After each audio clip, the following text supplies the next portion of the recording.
अब दोस्तों एक ऐसे बिजनेस के बारे में बात करने वाले हैं जिसकी डिमांड बहुत ज़्यादा है और इसकी डिमांड कभी बंद नहीं होगी। बस इसको हम फैस्टिवेटिव ढंग से अगर इस बिजनेस को करते हैं तो बहुत अच्छा प्रॉफिट भी हो सकता है और बहुत बड़ा इसका हम स्टार्टअप भी कर सकते हैं, बशर्ते हमारे अंदर धैर्य और बिजनेस करने की कला कुछ तरीके होंगे तो हम फेल नहीं होंगे। तो उसमें कौन कौन सी मशीन लगेगी, वो कौन सा बिजनेस है, उसमें कौन कौन से कागजात लगेंगे, A to Z जानकारी हम यहाँ पे शेयर करेंगे। दोस्तों हम अधूरा जानकारी नहीं देते, फुल जानकारी देते। आप हमारी जानकारी को देखिए, फिर देखने के बाद अपना भी विचार रखिए। विचार रखने के बाद अब आपको लगे कि मैं ये बिजनेस करने पे हमारे लिए प्रॉफिटेबल है तो आप दोस्तों बिजनेस करिए। सभी सम्मानित दोस्तों को नमस्कार। आज हम दोस्तों बात करने वाले हैं एल्युमिनियम फॉयल की, एल्युमिनियम कंटेनर की। जैसे आप जानते हैं होटलों में हो गया या जो और खाद्य पदार्थ हैं उसमें जो है एल्युमिनियम फॉयल की ज़रूरत पड़ती है, क्योंकि इसमें रखा हुआ खाना क्या होता है, सेफ होता है। इसलिए इसकी डिमांड बढ़ती जा रही है और ऑनलाइन भी देख रहे हैं लोग ज़्यादातर बिजी रहते हैं, ऑनलाइन खाना मंगाते हैं और जो खाना आता है इसी में आता है और इसका प्रयोग दवाओं में भी दोस्तों होता है। इसलिए इसका स्कोप बहुत ज़्यादा है और स्कोप रहेगा भी। बस हमको आपको इसको सिस्टमैटिक ढंग से करने की ज़रूरत है। अब दोस्तों हम जान लेते हैं इसमें कौन कौन से कागजात लगेंगे, कौन सी मशीनरी लगेगी, कैसे करना है। A to Z हम चलते हैं, चर्चा करते हैं। सबसे पहले दोस्तों रिक्वायरमेंट बात करते हैं। हमको क्या लेना पड़ेगा, GST नंबर लेना पड़ेगा और सारे दोस्तों एक FSSAI नंबर लेना पड़ेगा, FSSAI रजिस्ट्रेशन करवाना पड़ेगा। दोस्तों ये रजिस्ट्रेशन खाद्य पदार्थ में प्रोडक्ट आता है, जो भी खाद्य पदार्थ में प्रोडक्ट आता है हम उसका बिजनेस करते हैं तो हमको FSSAI में रजिस्ट्रेशन करवाना पड़ता है। दूसरा है दोस्तों GST नंबर। ये दोस्तों आप सेल्टेक्स में ऑफिस में जाएंगे तो वहाँ के द्वारा आप ले सकते हैं और ऑनलाइन भी कर सकते हैं। तीसरा है दोस्तों MSME रजिस्ट्रेशन नंबर। अगर आप इसमें रजिस्ट्रेशन करवा लेते हैं तो सरकार के स्टार्टअप के अंतर्गत बहुत सारी स्कीमें चलती हैं। किसी भी स्कीम के अंतर्गत आपको आसानी से बैंकों से लोन प्राप्त हो जाएगा। दूसरा है दोस्तों ट्रेड लाइसेंस लेना पड़ेगा। अब आपको दोस्तों अपना एक ब्रांड नेम भी रखना पड़ेगा। ब्रांड नेम कोई आप इजी से रख सकते हैं, उसका एक लोगो डिजाइन करवाना पड़ेगा।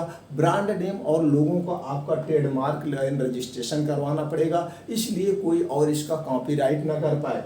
दूसरा है दोस्तों करंट अकाउंट खुलवाना पड़ेगा, NOC लेना पड़ेगा, अदर लाइसेंस जैसे हमने देखिए लिखा है। दोस्तों ये वीडियो आपके पास कब पहुंच रही है, अब ये वीडियो पूरे इंडिया में जा रहा है। आप किस स्टेट से हैं हमको नहीं पता है दोस्तों, वो हो सकता है स्टेट वाइज कुछ लेसन और रिक्वायरमेंट हो। तो जब भी आप अपना बिजनेस शुरू करिएगा तो अपने स्टेट से उससे रिलेटिव जो भी लेसन हो वो रिक्वायरमेंट लेके आप ले सकते हैं। उसके बाद दोस्तों कंपनी रजिस्ट्रेशन, अगर आपका बिजनेस थोड़ा सा बड़ा जब हो जाएगा तो आपको कंपनी रजिस्ट्रेशन करवाना पड़ेगा। कंपनियां 3 तरह से रजिस्टर्ड होती है, प्राइवेट लिमिटेड, LLP, OPC, आप किसी भी कैटेगरी में करवा सकते हैं। उसके बाद आता है दोस्तों शॉप। अब आपको स्थान शॉप लेना पड़ेगा, एक ऑफिस भी मेंटेन करना पड़ेगा, शॉप नेम रखना पड़ेगा, office decoration, interior design, laptop, printer, investment. दोस्तों अब आपको एक शॉप लेना पड़ेगा जहां पे आपकी फैक्ट्री यानी कि आपका शॉप उसी नाम से जाना चाहेगा। और दोस्तों स्पेस जो है दोस्तों कम से कम 1000 स्पेस यहाँ पे बात करेंगे। उसके बाद ऑफलाइन ऑफिस डालना पड़ेगा जहाँ से आपको लोग वहीं से कांटेक्ट करेंगे, वहीं से आपका माल डिस्ट्रीब्यूट होगा। डेकोरेशन इंटीरियर कर लीजिए, एक लैपटॉप रखना पड़ेगा, एक प्रिंटर। दोस्तों प्रिंटर इसलिए आपको जब भी माल बाहर भेजेंगे, ऑनलाइन भेजेंगे तो आपको पक्का बिल देना पड़ेगा, इसलिए लैपटॉप और प्रिंटर जरूरी है। इन्वेस्टमेंट की बात करें दोस्तों तो इन्वेस्टमेंट अभी हम चर्चा करते हैं। उसके बाद आता है दोस्तों लोकेशन। अब आपको देखना पड़ेगा फील्ड का सर्वे, डिमांड और एरिया, स्पेस 1000 से 1500 स्क्वायर फीट। दोस्तों इजी ट्रांसपोर्टिंग, अब आपको लोकेशन ऐसा रखना है जहां से आपको ट्रांसपोर्टिंग इजी हो जाए। ये बिजनेस ज़्यादा सिटी में चलता है तो इसी हिसाब से आप देख लीजिएगा कहाँ पे होगा आपको माल भेजने में, आने लाने में, ले जाने में, जिससे कोई दिक्कत ना हो।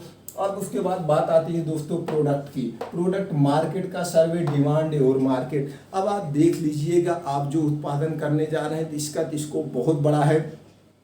और इसमें बहुत साइज के भी बनते हैं। अब आपको मार्केट में सर्वे करना है, होटलों में देखना है, या जो ऑलरेडी दुकानदार, रिटेलर, डिस्ट्रीब्यूटर है उनसे आप कांटेक्ट करेंगे, देख लीजिए किस साइज में ज़्यादा बिक रहा है, कौन सा प्रोडक्ट की ज़्यादा डिमांड है, उसी हिसाब से आपको प्रोडक्शन करना है, जिससे फालतू का आप प्रोडक्शन ना करके अपना माल और खर्चा नहीं बढ़ाना है। तो वो मार्केट का यही आपको सर्वे करना पड़ेगा। होटलों में सर्वे कर लीजिएगा, डिस्ट्रीब्यूटर एजेंसी जिसके यहाँ से, तो ये जानकारी ले करके एक लिस्ट तैयार कर लीजिएगा।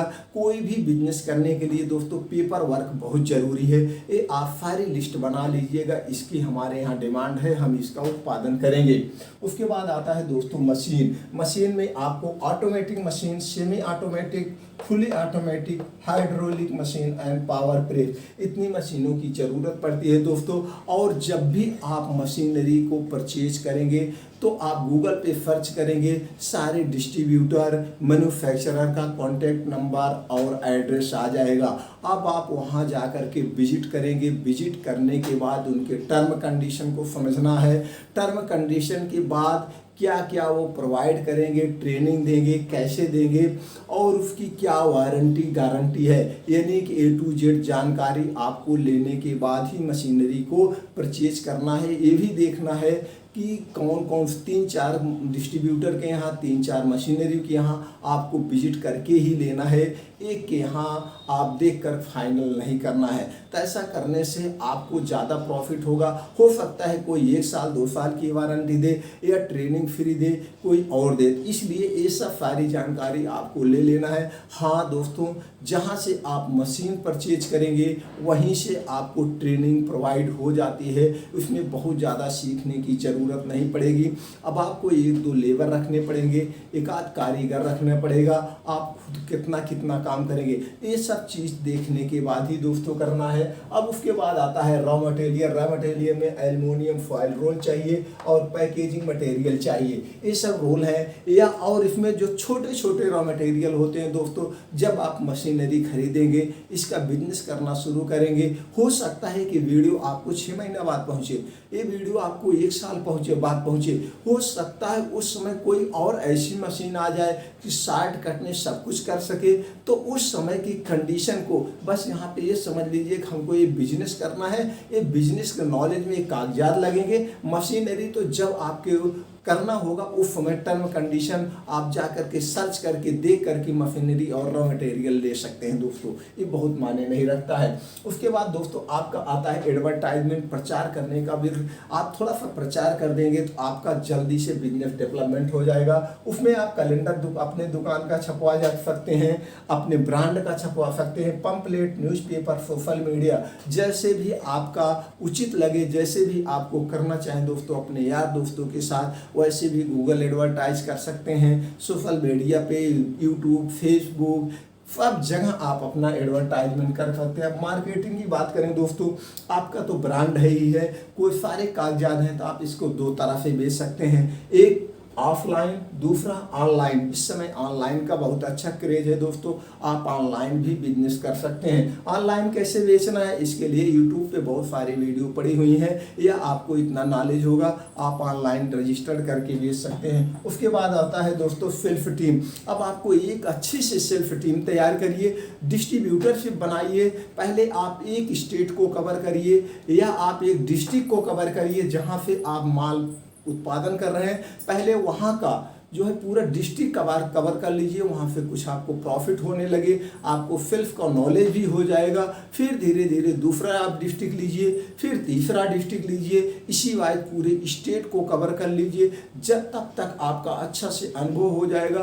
फिर उसके बाद अदर स्टेट को आप कवर करिए। अदर स्टेट को कवर करने के लिए आपको उस स्टेट में एक डिस्ट्रीब्यूटरशिप बनाना पड़ेगा, फिर छोटे छोटे डिस्ट्रीब्यूटर बना करके अपने माल को आप दोस्तों इस ढंग से अच्छे से प्रमोट करके बेच सकते हैं। तो ये करने से सेल्फ टीम से आपका अच्छे से माल भी बिक जाएगा और वो भी होगा दोस्तों। अब हम प्रॉफिट की बात करें दोस्तों, प्रॉफिट 10 से 15% की प्रॉफिट होगी, या आपको जो है दोस्तों कम और ज़्यादा फिल करना है तो इसमें कम भी प्रॉफिट रखिए। आप जैसे भी देखिए, आपका अगर बल्क में माल निकल रहा है तो वहाँ हमको 5% 8% सारे खर्चे काटने के बाद आ रहा है, तो भी आप बिजनेस कर सकते हैं। तो ये आपके टर्म कंडीशन के ऊपर होता है, कितना आपका माल कौन क्वांटिटी में कौन सा कस्टमर ले रहा है, उस हिसाब से आप अपना बिजनेस का एक अलग ही तरीका बना के बिजनेस करेंगे दोस्तों, फेल नहीं होंगे। लेकिन इतना याद रखना दोस्तों, कभी भी बिजनेस एकाएक नहीं, उसको शुरू करने के पहले उसके बैकग्राउंड को जांच लेना, उसके पूरे नॉलेज ले लेना, कैसे क्या स्कोप है, फिर बिजनेस करना। ओनली हमारे कहानी से नहीं करना। अब अगर हम इन्वेस्टमेंट की बात करें दोस्तों, अलग अलग कंपनियों की अलग अलग मशीनरी होती है। आप जिस मशीनरी में जाएंगे उसमें अगर बात करें 10 से 15 से 20 लाख रुपये, जैसे आप मशीन लेंगे, जितना आप रॉ मटेरियल लेंगे उस पर डिपेंड करता है दोस्तों। 10 लाख से नीचे तो नहीं लगेगा, ऊपर जो भी हो जाए। और बाकी ये होता है कितनी क्वांटिटी में आप रॉ मटेरियल ले रहे हैं, इस सब पे आपका डिपेंड करता है। उसी हिसाब से बिजनेस आप कर सकते हैं। बिजनेस करने के पहले अपने विचार और पूरा मार्केट का सर्वे करने के बाद शुरू करेंगे दोस्तों। इसलिए हम बार बार रिपीट करते हैं, वीडियो किसी का भी देखिए लेकिन उसमें अपना दिमाग लगाइए और बैकग्राउंड को जांचने के बाद शुरू करिएगा। उम्मीद करते हैं दोस्तों ये जानकारी कुछ आपको हेल्पफुल मिले। अगर और कोई जानकारी चाहिए तो आप कमेंट बॉक्स में पूछेंगे दोस्तों, मैं उसका पूरा प्रयास करूंगा जानकारी देने का। चैनल को सब्सक्राइब नहीं किए हैं तो चैनल को सब्सक्राइब करके बेल आइकॉन का बटन दबा दीजिए। इसी तरह से और जानकारी आप तक पहुंचती रहेगी। और लाइक कर दीजिए दोस्तों, अपने यार दोस्तों के साथ शेयर कर दीजिए, उनको भी कुछ जानकारी मिल जाए, कहीं उनको भी बिजनेस करने में हेल्प मिल जाए। आपने जो अपना इतना कीमती समय दे करके हमारे विचारों को सुना और अपने अनुभव को हमारे पास भेजा, इसके लिए एक बार फिर दोस्तों थैंक यू, नमस्कार।